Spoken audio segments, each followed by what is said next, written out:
И у сон беше свесна, знаеш, она полусвест. Добро.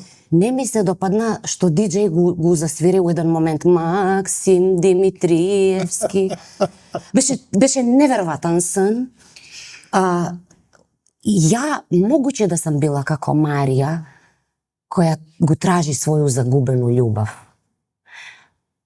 Па те викна Петровски у подкастрување да те прашам зашто ја не се осеќам како Марија? Дали е могуче, не само у сон, него и у јаве, дека нема више Андоновци у Македонија? Нема. Дефинитивно нема. И еден од мотиви е да се подсетимо какви су биле.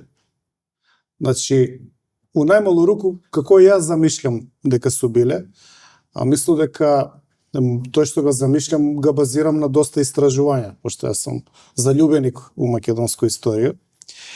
И ја го напишав овој офанзивен роман, ова е офанзивна содржина, о контрер на наше пасивно и кротко однесување и повлечување пред сви и свакога и за било што. Пади ту. Ете така. Тако е да книжевна инспирација, да, Гроф Монте Кристо, убави времења, големи љубави, голема европска сцена и така дале. Меѓутоа, сместено на наш терен. А ми го доживуваме Солун како наш. Како трговски центар се го доживуваме, Космос или Салоника One.